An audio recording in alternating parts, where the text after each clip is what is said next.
I've been with Betty for 10 years. Tattooed her favorite gardenias on my collarbone. She finally agreed to marry me but kept an 18-year-old boy on the side. Before the wedding, she indulged him in a breakup countdown. Bungee jumping, skiing, going to Iceland to see the northern lights. But she didn't know I wasn't going to live much longer.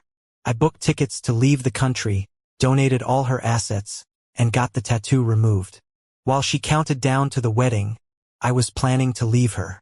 The day I was diagnosed with stomach cancer, Betty's boy found me. I knew I was just a side piece. The boy started speaking, scarily sincere. He bit his lip and said, "Brother, I know you're getting married soon, but Betty doesn't love you anymore. I've been with her for a year. We slept together 78 times, 53 times in a hotel, 21 at my place, and 4 times at your place on your bed. If Betty still loved you, I wouldn't exist." I found it funny. Lit a cigarette, looked at him through the smoke. What else? Keep going. So he pulled out his phone, played a video for me. The angle was sneaky, like it was secretly Tatum. The guy was crying in Betty's arms. "Even if you're marrying him out of responsibility, can you not leave me?" Betty pushed him away, threw a bank card at him, "Find a stable girl. Being with me's no good. It's too dangerous." "No." He wrapped his arms around her, whining, "I'm not afraid of danger. Please, don't leave me." "Betty, I won't be a burden, I promise." Betty paused.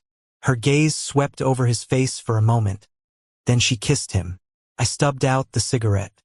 This kid is pure with all that youthful collagen. And the moment I saw him, I knew. He looks a lot like me, like the 18-year-old Tom. You're right. If Betty still loved me, you wouldn't be here. I stood up. My stomach hurt a bit, but I hid it by leaning on the table. But don't fall too hard. Betty doesn't love you or me. She only loves the Tom from her memories. The pure, beautiful Tom, who died helping her climb up in this world. In a few years, she'll find a new replacement, and you'll end up worse than I ever did. I lied to him. I'm on my way out. How can he end up worse? At most, he'll just be dumped after Betty gets bored. She hooked me when I was 18. I had no parents, and my grandma, who raised me, passed when I was 15. That's when Betty came along. She pursued me fiercely, spent money like crazy, giving me everything the world had to offer. Betty was beautiful, made me feel secure. I fell quickly. On my 19th birthday, she led me to try new things. That night, from pain to indulgence, we became one. The next day, Betty took me to meet her crew. I'd never seen such scenes, holding her shirt, quietly calling people. Their eyes were all mocking. "Betty, why'd you pick a young boy? Too obedient, he'll hold you back." I didn't understand then what holding back meant. Whispered, "I won't be a burden. Never will be." But later, as I got to know Betty's world, I realized what life she led. Living on the edge. To not hold her back. To stand by her. I had to force myself into that world. 10 years. I cut and dyed my hair, started smoking, got tattoos. Even earned numerous scars. Being ruthless enough, I stayed by Betty's side, helping her rise. But Betty never seemed happy. Countless nights, she'd hold me, fingers brushing my scars, then kiss them. "Tom." She would bury her head in my chest and sigh, "I still love the old you." I'd push her away after a pause, light a cigarette. "Laugh, Betty, you have no conscience saying that." Betty came home late, nearly dawn. I lay in bed, eyes open in the dark, until she hugged me from behind. Not asleep yet. She kissed but missed, paused, then hugged me tighter. "Who upset you? I'll beat them up. Okay? Betty." "Yeah." I couldn't see her face in the dark, but I smelled gardenias on her. "We should break up." Betty froze, then let go. Lay on her side. "What's wrong now?" She sounded fed up. "Stop being dramatic." "What breakup?" She chuckled, "Tom, you're not getting any younger. Who's going to marry a smoking, drinking, tattooed, and ruthless man?" My chest hurt. Pressed hard but couldn't stop the pain. Last year, when they stitched my arm, I was allergic to anesthesia. 12 stitches, I bit through the pain silently. But Betty's druntom truths brought tears. I couldn't help but want to ask, "Betty, if I was terminally ill, would you?" "Tom." She cut me off, annoyed. Stop asking silly questions. If you're really sick, we'll die together. Okay? She rubbed her forehead. I'm tied up with wedding and business stuff. Don't need any more drama. Then her phone rang. She hung up, annoyed. But the calls kept coming. After a few loops, she got out of bed with her phone. Said out loud. The boy's cries faintly came through the call. Betty cursed, so annoying. Yet she hurried out. Business issues, I'll handle it. Get some rest, don't wait for me. Our wedding's set for the 3rd of next month. Keeping it simple. It was late stage, basically incurable. I never told Betty I wouldn't marry her. I could accept everything about her. Except betrayal.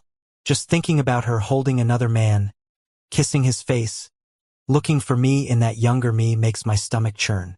It makes me sick. I got together with Betty when I was 18. It's been 10 years now. The doctor says I only have about 6 months left. So, looking back, I've wasted a sizable chunk of my life on her. For what's left, I just want to be Tom. I booked a flight abroad. I want to see this world I love but never visited while I still can. The flight's set for the 3rd of next month. This morning, I crossed another day off the calendar. 10 days left until I leave. I heard the door open behind me.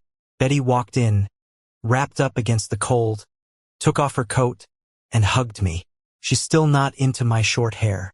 Her eyes followed mine to the calendar. She saw the big circle around the 3rd of next month and chuckled as she pinched my cheek. Can't wait to marry me. Huh? She counted. 10 days left. Burying her face in my neck, she suggested, these next few days we can dye your hair back to black? You'll look handsome at the wedding. No need. I stared stoically at the calendar. Not much time left. It's good enough as it is. Betty paused for a bit, then agreed. She let go, picked up her coat from the chair. Lots to do for the wedding. Got some trouble at work. I won't be back for a while. As she talked, she watched me, probably waiting for me to give in. But I just looked back at her coldly. Go ahead, I said. Anyway, just 10 days left. Betty didn't say anything else. She walked out into the night, didn't look back. With 7 days till the wedding, I went to a tattoo parlor on the outskirts. The owner was in her 30s, looked well kept but worn out. She glanced at me. What are you getting done? I rolled up my sleeve, pointed to Betty's initials on my wrist, then showed the gardenia flower below my collarbone. Erase them both. She glanced at them. It'll hurt to get them removed, and they'll scar. I chuckled. I'm not scared. Pain's the least of my worries nowadays. As for scars, my body's already covered with them. What's 2 more? Plus, in half a year, this body might just be dust anyway. The owner asked, breaking up? I smiled. Yeah, almost. 7 days more. She clicked her tongue. Real ceremonial, counting down to a breakup? Maybe it was the quiet shop or some connection I felt with her. I don't know why, but talking to her felt easy, like we were kindred spirits. I talked about the past, back when I gave Betty a deadline when she chased after me 300 days. If she lasted that long, I'd be with her. Betty used to count down every day. Tom, 179 days left till you're mine. Only a day left, almost my boyfriend. A girl who spent 300 consistent days to win me over. In the following decade, I gradually lost interest in everything. During tattoo removal, I recounted to the owner the meaning behind those tattoos. The one on my wrist, inked after being with Betty for a year. I'd been kidnapped by her enemies, used against her. Betty almost sacrificed herself to save me. Once I left the hospital, I had her initials tattooed to my wrist, naively believing she'd be my forever. But when I eagerly showed Betty my fresh tattoo, she didn't react as I'd hoped. She was surprised but only asked why and whether it hurt. Then she hugged me, saying, "Don't do it again. I don't like you getting hurt. You're great as you are, a clean, flawless Tom." Back then, I thought she cared. But in truth, she was just being honest. And the gardenia on my chest? I got it when Betty promised to marry me at 28. She adores gardenias, always loved their purity. So, I tattooed it there, waiting for her to marry me. Now, even as Betty's finally set a wedding date for this year when I turn 28, I'm planning my departure. Even if this body won't last, I still don't want her marks on it. Pointing to the other collarbone, I told the owner to place a trumpet vine there. Betty loves gardenias. I prefer trumpet vines. She wished me unblemished. Yet in my final days, I choose to be a proud vine climbing high. Walking out of the shop, it was evening. On the way home, I passed a cotton candy stand. I couldn't help stopping. It's been ages since I had one, probably when I was a kid. Back then, Grandma would give me coins for it, calling me a greedy kid after I devoured it, her face always smiling and nurturing. Passing a street corner, a little girl loudly exclaimed, "Mom, look, that guy is so cool. But why's he eating cotton candy? Isn't that for kids?"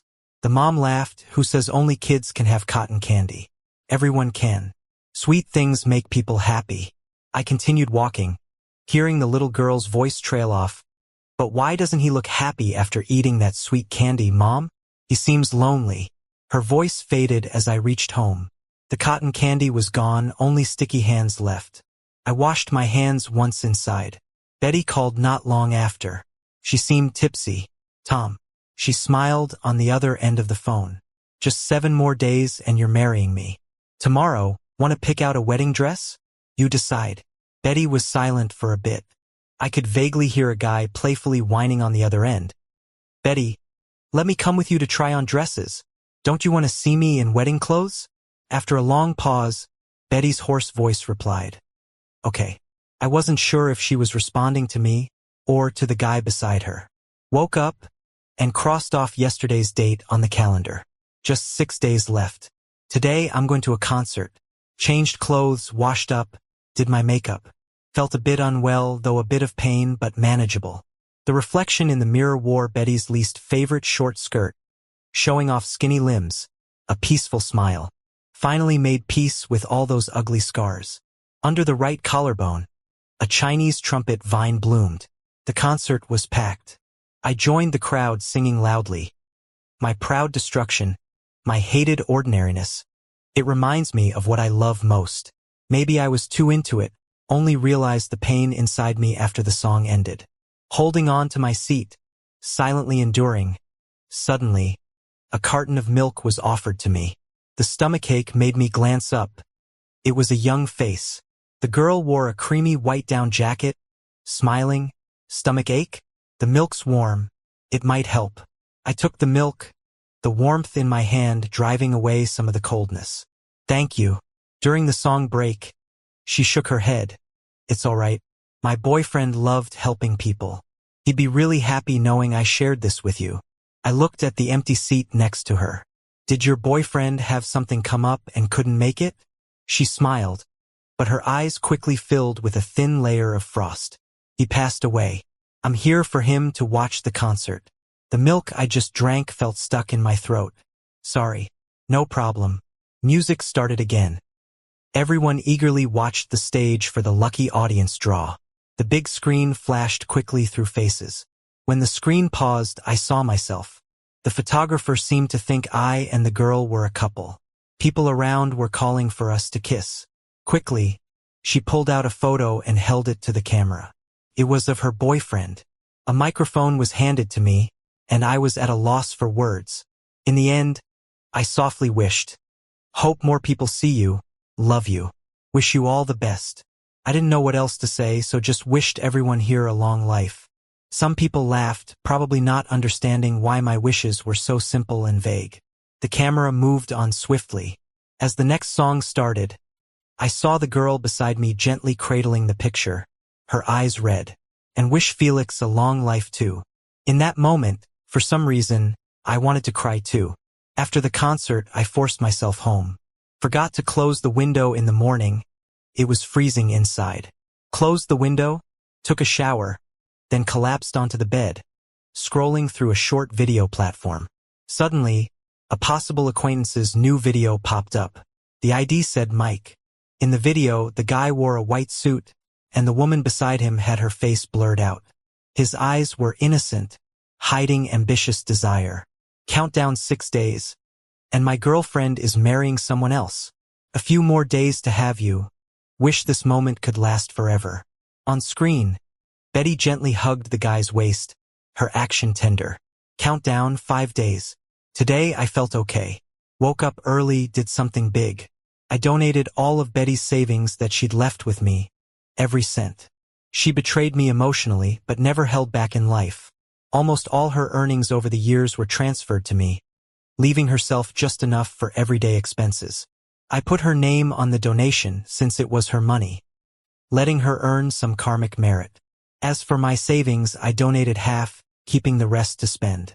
Life nearing its end is incredibly painful, so I must keep a backup plan, can't let myself endure more, and run out of money before death. Unexpectedly, right after leaving the charity institution, everything went black, and I passed out. Woke up in a hospital bed. The nurse said they'd called my emergency contact many times using my phone, but no one answered. My emergency contact is only Betty. Sorry, I'll go downstairs to pay later. The doctor urged a hospital stay, said without treatment, I might not last half a year. I smiled and asked, and if I do treat? He replied sternly, I can't guarantee how the disease will progress, but as long as there's a sliver of hope, we'll try our best. So, even if treated, hope was slim.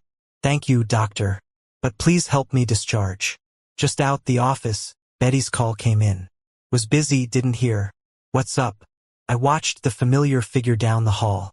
Nothing. Phone got lost. Some kind stranger helped me dial the emergency contact. Glad it's fine. Need anything for the wedding? No. Another bout of silence. There was Mike's displeased whining, hurry up.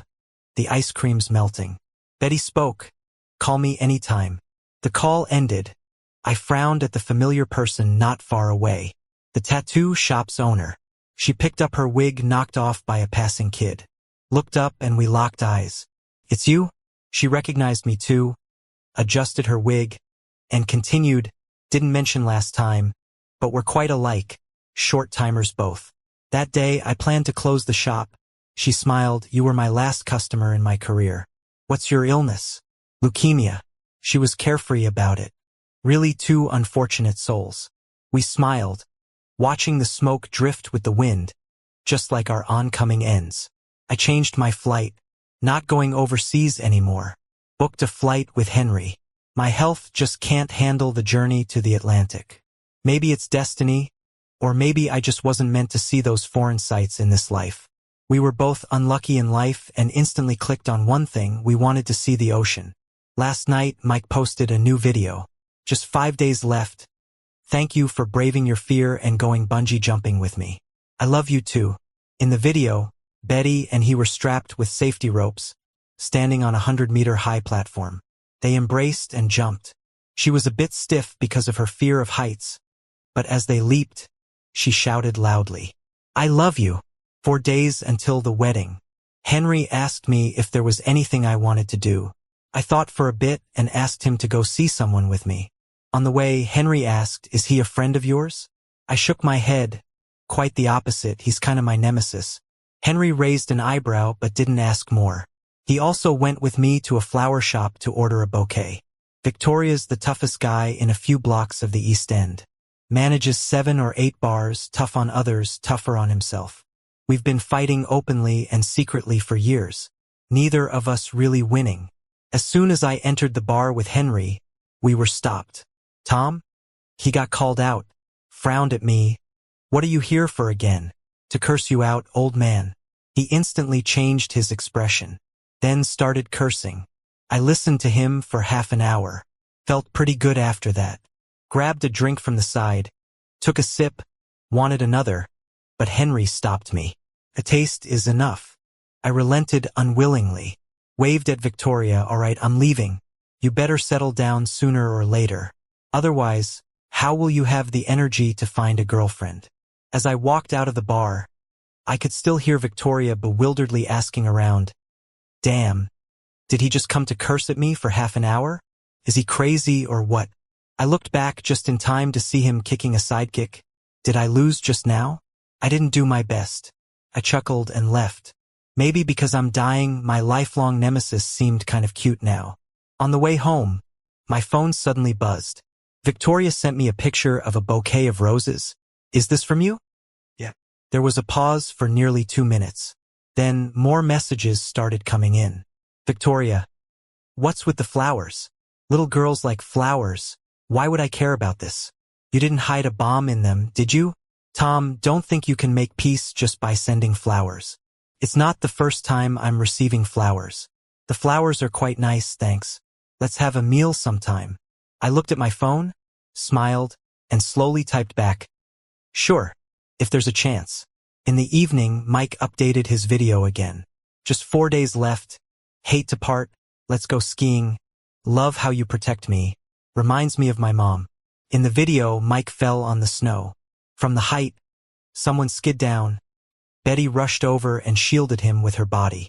Over the past few days, the video had gained some traction, with many followers waiting for more updates. Why? Why must lovers part? The girl's body language shows she loves him. Why marry someone else? Is she being forced by her family? Oh my God. The guy looks like he's holding back tears. What? You're shipping them without thinking, aren't you? About to get married, yet playing breakup countdown with an ex? Just lock it down and leave the groom alone. The comments section was full of debates. But more than that, people were gearing up to find out how it would all end in 4 days. I wasn't keen on their melodrama and skipped the video. Ended up liking a clip of some beautiful woman dancing. 3 days to go. I treated my friends to a meal. Everyone was clueless, just thinking it was my bachelor party. Bottle after bottle went empty, and the atmosphere only got livelier. We talked about all these years. Someone brought up Betty and me. Actually, Betty truly loves you, really. The person who spoke was nearly all skin and bones, but they called him Jason. Once Betty got drunk and cried for ages, saying she blames herself for not protecting you. She said, sometimes she doesn't even dare to go home, afraid of seeing you, scared of remembering it was her fault you ended up this way. He sighed. But, after thinking long and hard, I decided to tell you. Tom, Betty has a guy outside. Someone next to him kicked him. How much did you drink? Man? Bro, heard he's drunk. I'll take him home, you guys drink. Jason was taken away by someone. No one believed what he said, thinking it's just druntom nonsense. Everyone at the table gossiped about how much Betty loved me. Even someone dared to call Betty with liquid courage. What's up? Speak. Betty's voice was on speaker, teasing with a tint of breathiness, but slightly rising at the end. I felt my heart sink. I knew only too well that was Betty's tone after releasing her desires. Tom's treating us to a feast. Been ages since we saw you. Everyone followed up. Betty, busy now? Come over for a drink. Betty paused for a couple of seconds. I'm tied up here, you guys drink. Take care of Tom. Drink less, make sure 2 guys get him home safely when it ends. Got it? The call ended. Everyone sighed. Bro, see. Betty cares a lot about you. We single guys endure all this love. I kept silent and sipped some juice. The juice was room temperature, but as I swallowed, I felt this dull aching in my stomach. Forgot to bring pain meds. Having a hard time, I stepped out to get some fresh air. It was then that I noticed it had started snowing. Leaning against the streetlight, I impulsively opened Mike's short video. Maybe hearing too much of Betty just now made me desperately curious about what they were doing. 5 minutes ago, Mike had just posted a new video.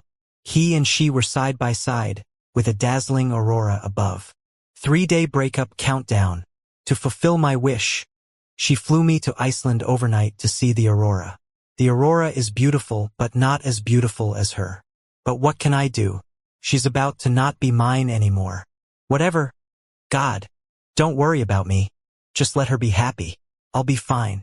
In just 5 minutes, the video likes shot up to nearly 1,000 and kept climbing.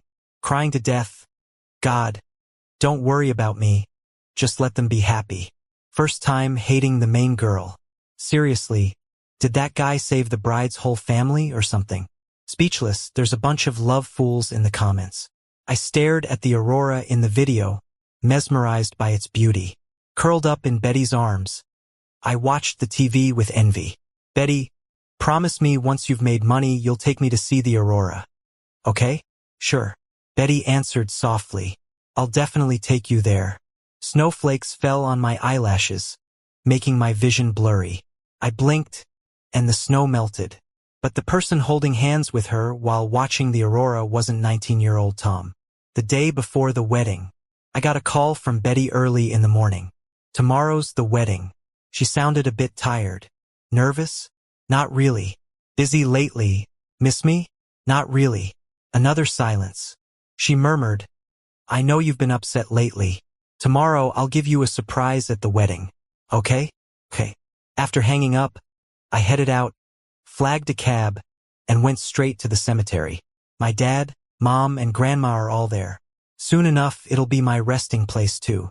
Thinking about it, if I could reunite with family in the afterlife, death doesn't seem all that scary. In fact, I almost look forward to it. If grandma saw me, she'd probably raise a hand to scold me, catching up to me for not listening, for coming to her so soon. But she wouldn't really hit me, just a playful pat on the shoulder, then hug me tight, asking if her Tom was bullied over there? Sick and hurting? Where does it hurt? Grandma will make it better. Tom, don't be scared. Grandma's bringing you home. Is Grandma lonely down there? Is her son taking good care of her? I stood up, massaging my stiff legs, getting ready to leave. Thought for a bit, then turned back. Right, no need to protect Betty anymore. She's a jerk, didn't take good care of me. I swept the dust off the tombstone. See you later, Grandma. I bought tons of cat food. Visited a stray cat I've been feeding for a long time. Meow. I was surprised when the cat rubbed up against my pant leg. It's usually distant, never affectionate. But maybe sensing a farewell, it showed warmth for the first time. It nuzzled my hand gently, as if saying, could you stay? Eat up, eat plenty. I stroked its head. We probably won't meet again. This food should last you ages. This cat used to be taken in by people who treated it well, but after a few days, it chose to escape and wander again. It refuses to be caged. Before I left, I lit up a cigarette, looking down at the cat. Goodbye, little cat. Hope you stay free. On my way home, someone called out to me, Tom. I immediately recognized them. Victoria, an old classmate I hadn't seen in years. Back in school, everyone knew she had a crush on me, but she never confessed, and I pretended not to notice. You remember me? She looked really happy. You haven't changed much. You did, but I still recognize you. Of course, she said, looking at me with bright eyes. You're just like back then, haven't changed a bit. How could that be? The smile broke. It was bitter. Sometimes even I don't recognize myself. Being with Betty was tough. Over the years, I forced myself to fit into their world, until I'm unrecognizable. Victoria seems unchanged. Whenever she smiles, it's sincere and warm, a rarity for someone in their 30s, still retaining that youthful vibe. She looked at me earnestly, recognizing someone isn't about clothes. It's in the eyes. Tom, you haven't changed. You just got a new look, and it suits you. In those few words, I was rooted to the spot. I haven't changed. I just got a new look. Thanks. When parting ways, he said, let's meet up again. I said, sure. But I lied to her. Probably shouldn't meet. Next time, I might be a ghost, which is a bit ominous. Everything was packed up already. The gifts Betty gave me, tossed the cheap ones, and sold the expensive ones for cheap online. Without the sentiment, those gifts mean nothing to me. I didn't have much stuff. Barely filled a suitcase. Burned the rest. Eventually, your stuff gets burned when you pass. Doing it early or later doesn't matter. As it got darker, I walked away from what I once considered home, dragging my suitcase without looking back. That night, at the hotel where Betty was staying, she messaged me in the middle of the night. See you tomorrow. After all these years, finally marrying you. I didn't reply. By then, I was already sitting in the airport lounge. With Henry, caught Mike's final video. Betty, the leading lady, showed up, helped him plant a tree, and created a wish jar together. The papers in the jar held their dreams. The camera zoomed in. Her wish, a life free of worries. Mike's wish, hope Betty and I never part. After following them all this time, really ended badly. I broke down crying. Can't they really be together? Whoever you are, new groom, if you have any conscience, let them be. How'd I see this if I blocked them? Whatever, stupid couple. Reflect. Jerk. closed the video. I threw the SIM card into the trash. Meanwhile, the boarding announcement echoed. Henry and I walked to the gate together. Without looking back, we were headed to a beautiful place. Henry and I helped each other up a snowy mountain. Honestly, didn't make it halfway. Two sickly folk, making it even that far was all we had. But we still saw the beautiful scenery. We went for some mushroom hot pot. It was pretty tasty. But after 2 bites, I threw it all up. Such a waste. Henry ate a lot. He said he'd eat more for me. We also rode elephants. Saw the ocean too. It was so beautiful that Henry and I almost felt like jumping in together. Just as we were about to, an auntie nearby stopped us. "What are you doing?" she said with a thick northeast accent. "Blocking our way. You two are so handsome. What's so bad you can't get through it?" She gave us some good advice, telling us to keep living. "Living is the most important thing," she said. "Everything else is just nonsense." She even had candy. "Real sweet stuff," she said. "Cheer up, eat some candy, and don't have any more crazy thoughts. Your parents would be heartbroken if they knew." The auntie was really kind. Henry and I obediently ate the candy and promised not to do anything stupid. She finally left, turning back several times to check on us. The candy was so sweet that we suddenly lost the courage for anything rash. We decided to listen to her. "Live well. Gain a day every day you live. Can't be a loss, right? I heard Betty lost it at the wedding." Tons of messages blew up, but I didn't check any. Except for Victoria's. She sent me a video of the wedding. Betty was on stage in a wedding dress, looking all gentle. But the doors opened and no groom was there. Her smile stiffened awkwardly. Victoria's camera zoomed in on her face, catching every bit of shock, panic, and fear. "Where's Tom?" she yelled on stage. "Where is he? Bring him back to me." She had almost all her friends hunting for me, but they found nothing. Someone nervously asked her, "Sis, did the video of you and that guy get out?" She froze. "What video? Aren't they all censored?" Someone handed her Mike's last video, saying they just stumbled upon it yesterday. The previous ones were censored, but not the latest one. Betty grabbed the phone, her face turned ghostly pale, and then smashed it to pieces. When the video ended, Victoria texted, "Wow, you really pulled a big one." She asked, "Where are you? Be honest, do you have a terminal illness?" I didn't reply to her. She was spot on. Victoria is pretty smart. She probably figured something was up, but kept sending me more videos anyway. Guests scattered. Betty stormed the reception hall with red eyes, smashed screens, flipped tables. The woman seemed crazed, until she was exhausted and finally crouched by the stage, hanging her head, like she was crying. In the video, Victoria's voice was unfiltered. "I used to think you had good taste in women. Now looking at Tom, she's really the kind of ex you'd never want to claim." Henry and I rented a place by the ocean. Got a local housekeeper too. She was a bit chubby but really kind and super efficient. She always nagged about how skinny we were, said it was heartbreaking. So, she put all her effort into cooking up a storm for us. I couldn't really eat anymore, but I didn't want to hurt her feelings, so I forced a couple of bites each time, and then spent ages throwing up in the bathroom. My reflection was getting skinnier, cheeks starting to hollow, making my eyes seem bigger. "Henry," I called him over. "Do I have that bony beauty thing going on now?" He stood next to me, also looking really thin. He laughed. "I'm about the same. We look like a pair of skeletal souls." I saw Betty's short video. She always hated showing her face. This time she anxiously looked at the camera. "Tom, if you see this video, please don't swipe away." She looked worn out with bloodshot eyes. Not an ounce of her past glamour. "Where are you? Can I come find you?" she asked. "I only regret 2 things in my life. One was getting with a guy who looked like you, indulging in desire. I never loved him. Every minute with him I thought of you back when you were 18.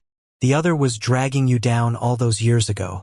Her eyes were red, trying to hold back, but her voice still trembled. "I've always hated myself for not protecting you." I couldn't listen anymore. Swiped the video away. Henry was next to me, listening with disgust, constantly asking me if I'd ever forgive her. Of course not. I swiped through videos unless she follows me to death. Kidding him. Even if Betty followed me to death, I wouldn't forgive her. She's too dirty. Betty's video blew up.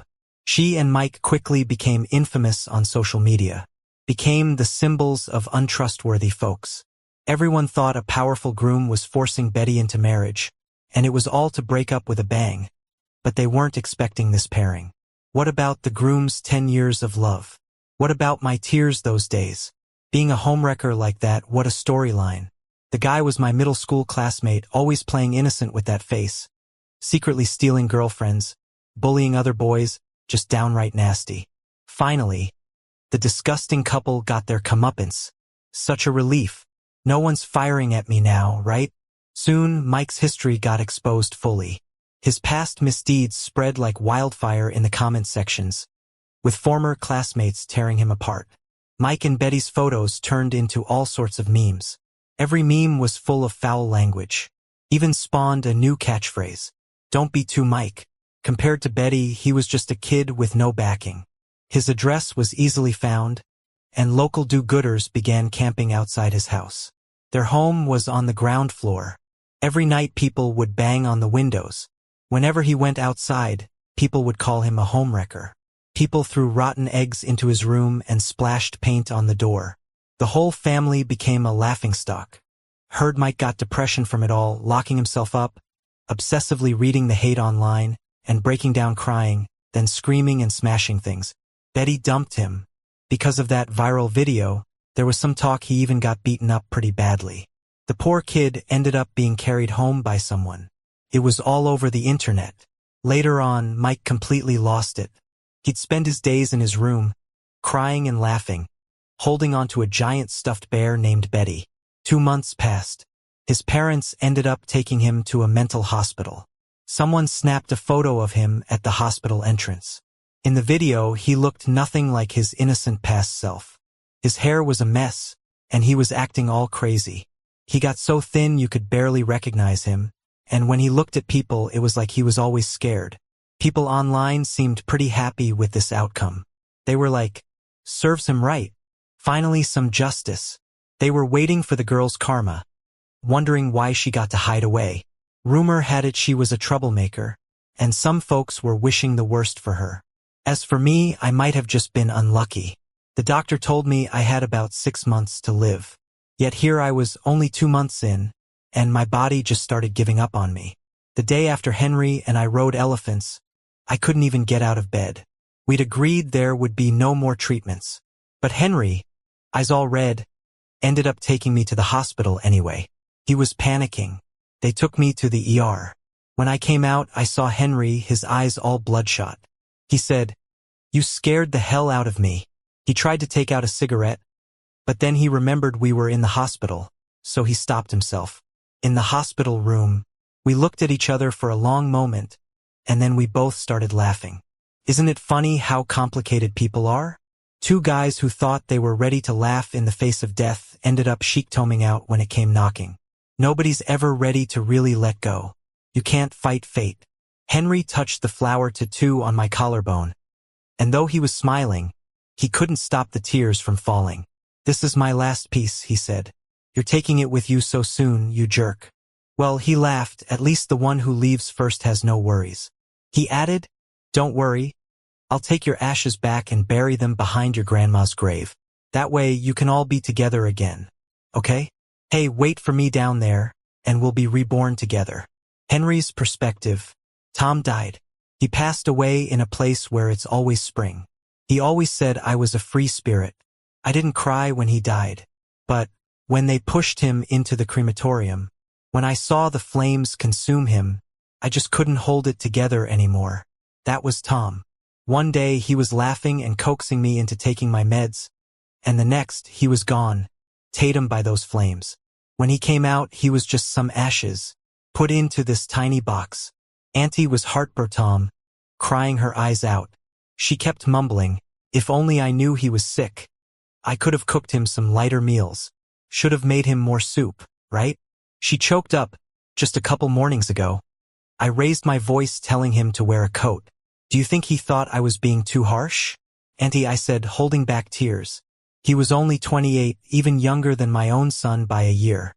Holding Tom's urn, I couldn't help but tear up. He always felt he wasn't living as purely as Grandma wanted. He never realized what a great person he was. He only knew that even the housekeeper, who'd only known him for 2 months, cried till she could hardly breathe. On the plane ride home, I whispered, looking out at the clouds, "Tom, we're going home." I buried him behind his grandma's grave. Now Grandma can watch over him. We had Tatum his photo ahead of time for his memorial. Short hair, clear eyes, and that bright smile for the camera. I left some flowers at his grave. Whispered to him, "You're definitely the most handsome ghost in this cemetery." I cleaned up around Grandma's grave too and poured some wine. "Grandma, I brought Tom to you. Don't be mad that he's here so soon. He couldn't take the pain anymore. In the end, he was hurting so much. He doesn't have to bear that pain or swallow down all those pain meds now." As I left, the sky began to drizzle. Holding an umbrella, I walked out of the cemetery and ran into someone. A woman I'd never met in person, but whose name I knew all too well. Betty. I hesitated a moment, pretending not to recognize her, but she stopped me.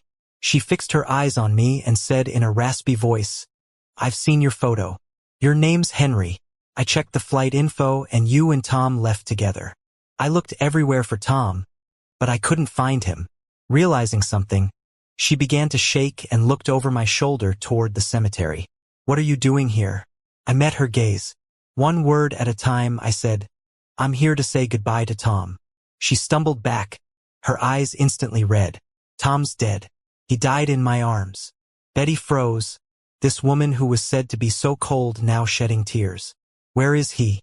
"Tom didn't want to see you. If you're here to cry, do it from a distance. Let him and Grandma have their peace." I didn't hide Tom's death. She'd find out anyway. Tom's grave is right behind Grandma's. Anytime she goes to visit, she'll see it. But I had to tell her. I asked Tom if he'd ever forgive you.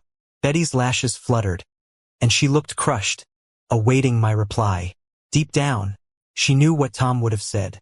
Tom said, "I told her only if you die." Before he died, he got rid of your name tattooed on his wrist, erased the gardenias on his chest. He hated gardenias. On the other side, he inked the flowers he loved, trumpet vines. He threw away the gifts you'd given him, donated the money, burned everything that connected him to you. You know why? Slowly, I said, as I watched her eyes go empty, feeling oddly satisfied. Because he wanted nothing to do with you anymore. You were filthy and made him sick. Tom saw Mike's videos ages ago.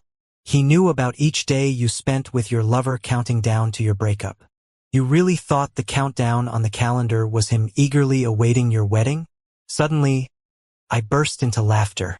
Betty looked down, her eyelids twitching violently. I went on. He never really thought about marrying you. The countdown on the calendar? It's just him marking the days until he leaves you. You're a woman beyond repair. Why do you think he'd still want to marry you? The woman lowered her eyes. Her shoulders slumped completely. She choked up and said, "I always blamed myself for turning Tom into what he is now. I know he did it for me. It's just that such an environment doesn't allow for someone too naive. The brothers wouldn't accept a brother-in-law who's that innocent. She was never a burden. It was me holding him back. With Mike, I always saw him as Tom. I indulged him just trying to make up for losing Tom back then. I couldn't listen anymore. I laughed coldly. Enough already. Who are you trying to fool? Tom wasn't even dead when you cheated. Feeling guilty, you don't make it up to Tom but find a stand-in instead? It's hilarious. Tom bore the pain, but the stand-in gets the apology? Betty stayed silent, choking back her tears. In my life, from start to finish, I've only ever loved Tom. She trembled as she spoke. Those days indulging Mike were just my way of saying goodbye to the past. To the Tom of the past. After marrying him, I'll dedicate myself entirely to making it up to him. Tom took a knife for me a couple of years back and got hurt. He injured some muscles, and the doctor said it's unlikely he'd ever be as strong as he was. She laughed at herself. I had surgery. I planned to tell him after the wedding that I might never have kids. that he'd be enough for me. I cursed under my breath, disgusted. I laughed again, saying, I guess you did one humane thing. You lost Tom and ended up childless. Fitting. I stood in the rain, watching her get what she deserved. Hey, I heard you lost nearly all your places? I asked. You've lost everything, money, friends, everything. That's tough. By the way, Tom wanted me to tell you all those places Victoria took over were ones he secretly helped with while he was still alive. He knew all your weaknesses. But Tom was soft-hearted. He couldn't bear to see his brothers who followed him for years fall on hard times. So he made an arrangement with Victoria to ensure each brother had a way out. They'd be better off with Victoria. I laughed, you see. Tom made sure everyone had a path forward, even that stray cat he always fed. Before he left, he gave some money to a local store owner to take care of it. Except for you. You know how much he hated you, right?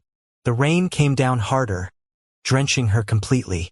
I walked away under my umbrella. I didn't take a cab, just walked along the road outside the cemetery. My mind was cluttered with memories, old ones and the more recent ones with Tom. Tom always said I had a carefree spirit. But once I depended on someone too, and was let down. After that, little by little, I learned to let go. Tom was luckier than I was. He still had a grandmother who loved him. But I had no family. An orphan, I grew up relying on the kindness of many. Suddenly, my thoughts were interrupted by a speeding car. A black Range Rover broke through the rain and slammed into a roadside barrier. A loud crash echoed. That license plate ending in 999, I remember it. Tom mentioned it. It was Betty's car. I stood there under my umbrella, coldly watching the flames rise. Too bad some passing cars called an ambulance. A well-meaning driver pulled Betty from the car. I didn't stay to watch. I hailed a cab and left, because I already knew, no matter the injury, Betty wouldn't truly live again. Betty survived, but she found life worse than death. The one she loved the most refused to see her on his deathbed. The brothers despised her for her cruelty, blaming her for Tom's death. They left for Victoria, and her business was gone, her money given away. The crash didn't take her life, but it took her legs. Betty became truly useless. She didn't even have the courage to end it all. I guess it's because she couldn't face Tom down below. Once, when I was visiting Tom's grave, I saw her there. She wore a long coat hiding her legs, sitting stiffly in her wheelchair, staring at Tom's grave, expressionless. In the wind and snow, she looked like a frozen statue. She stared for a long, long time. Until I left, she never dared to move a step closer. But this might be my last visit to Tom's grave too. Ever since he was buried, my health has been declining. Without Tom, there's no one urging me to take my meds. Sometimes pain wakes me in the middle of the night. I take a lot of painkillers over and over.